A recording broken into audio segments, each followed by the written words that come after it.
is that if a company is operating in India is a fairly open market, and if company is operating in a segment where the global competition has started looking at India as a market, which happened after the tipping point of 100 million users, they're going to come inevitably. And if you had enough ample time to build this and capital to build this, you now are going to be a key player left in that segment.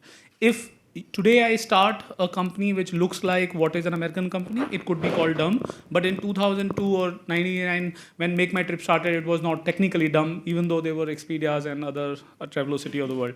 It is all because is the global company looking at India as a market or not? For example, like today, if Walmart comes consumer, every Indian retailer will definitely feel a heat, even if it is a mature market where they have a significant moat and a primary access to the market.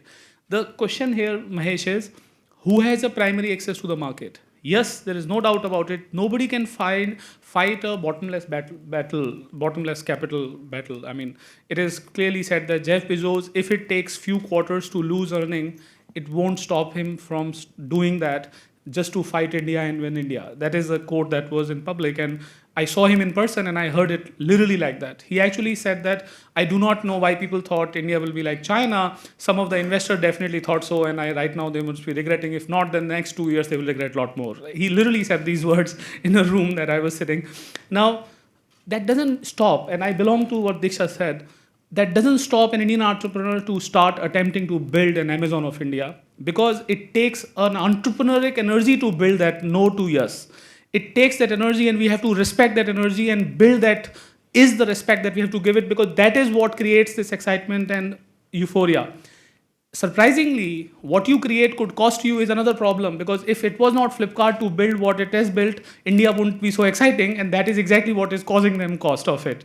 Now, in such scenario, I believe an entrepreneur will take a swing or block the entries and do anything. So China, they go and they get it blocked. And Uber in China, I mean, today morning's Bloomberg article, I'm sure some of you might have read it. It's magically true how the fight went to $3.5 billion of money on the table was there. So they spent $1 billion each 2 years. Then the next $3.5 billion was put on the table. Other guy said on 5. I met Jean in person when she said, we will answer 3.5 billion by putting 2x of that money on the table. That is the kind of fight was.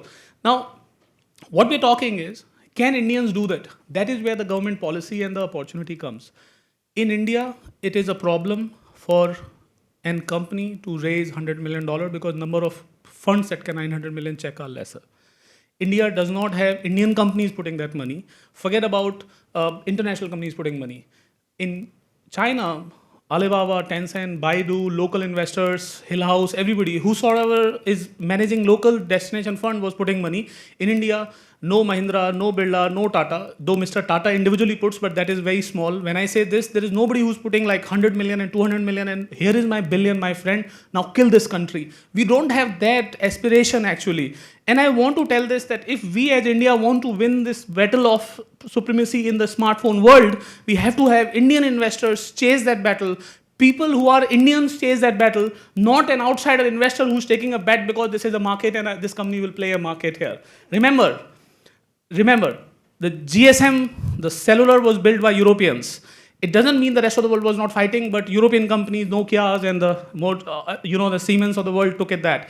And the devices came, the Americans took that battle and Chinese manufactured this. Smartphone software, this is our home run, if you will. Yes, it is logical to think that India is a market for global companies which are not thinking is a market.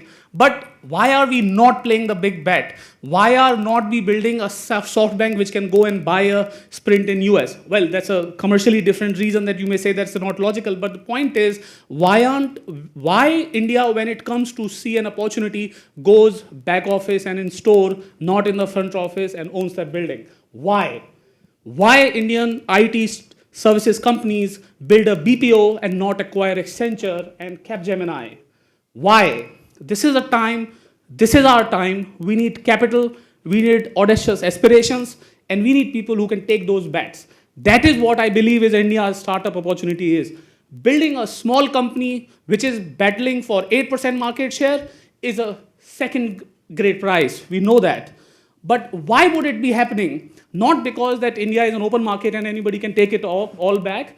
It is because we do not have a local support from local investors or local market when it comes to that. Even a smaller country like Australia, you travel. Sharing how he has his own business plan. This is the time for discovery or rediscovery, as the word is. Okay. But what was happening before in terms of the mobile VAS ecosystem and the way they were working with operators and billing customers, what's your take on that? That's a business that's been going on for a while. You've been aware of it. And you built your business in that same ecosystem. Correct. So what's your take on it? This ecosystem or the mobile device industry, I think that making money in this industry is really, really very low brainer job. It's a very low entry barrier. You have to just partner with a few of the vast guys and you are on the road to make money. It's such a bad industry in the sense of entry barriers. You can enter easily, but if you want to scale it, then that is a little more tough here. So you will see 1,000 players making 10 lakhs to 1 crore a month, on and so on, and then very few who will grow annually more than 100 crores. Because scale requires real meat, and entry and making some bucks is everybody's business.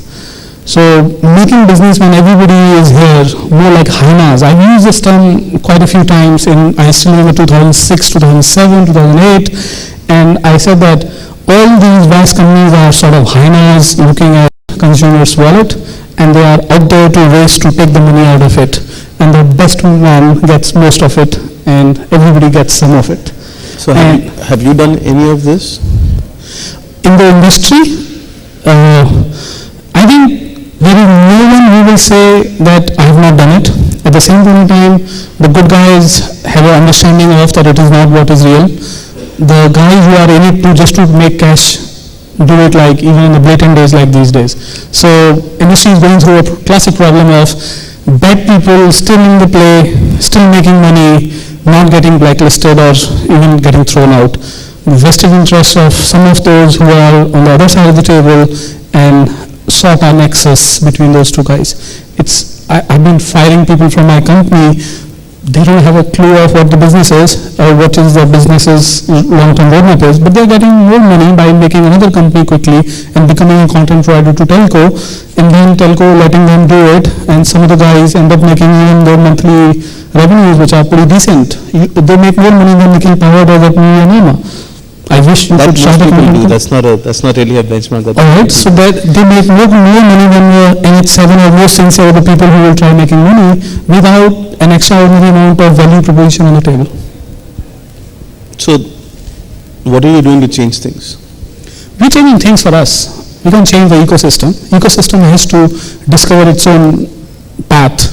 I believe that consumers will change their consumer expanding. It's all because telco is a platform which allows many apps and content to come. And telco as a platform is relevant only in feature phone scenarios, because for smartphones, the customer just zooms out to the internet app store or open internet. I personally believe, consumers will move faster and regulator will curb all feature phone based nonsense and will move to the smartphone ecosystem. I wish that it does it like quicker. At the same point in time, it will take at least 18-24 months still. We're moving that side. We're moving to the OTT play. We're moving to the consumer in front of consumer directly. The ecosystem, which is on the feature phone side, will remain as it is, except that it will be less relevant. So are we moving towards a situation where, let's say, a year, 2 years from now, the 197 business will not exist and your Paytm business will? Or are you? I don't think that 197 business definition is what 197 business definition was in 2001 when I had my first customer. The beautiful thing when I heard one of the investors talking about me to another potential investor was, what we loved in this guy was that he pivoted quite a few times. That's a term, must be a value investor. So I'd say that I discovered new business models going forward, or businesses which are more relevant for today, tomorrow versus yesterday, today. And that's another junction that we're standing at. it's not to say that 197 business won't be there, it's to say which business line item will be more relevant for us and which we will be identified with. One of the best thing I can tell you is, for first trimester of my life, which was 2001 to 2004-5, I was known as a Panditji guy, astrologist. None of you might know in this room, we used to run a live astrology service and everybody knew us as those people who do live astrology service. Then in between, we were known as the guys who gave platform for free and do the revenue share for the platform-based services. And quickly, once we got wiped out in this business model because a big guy came, replaced us, and so on, we started getting into app discovery, content discovery, and the business was known as OBD. So which is something you're much maligned for. I'll tell you what about. So soon we started becoming a company who was known for OBD. And I think some people in this industry still believe with OBD guys. And I'm like, what do you mean by we have OBD guys? Just because you have one app which is dominating doesn't make you OBD guys. Alright, that said, you said you're maligned for that. I mean, most people sort of take it as a blame that you're the OBD guys with the billing, especially on the billing side of things, right? And that's historically, we get a lot of comments around that. Okay, your soft question, I'll make it very straight. That your OBDs are the biggest fuck up reason of this industry because you make customers activate these services through OBDs. That's the question, right? Yeah.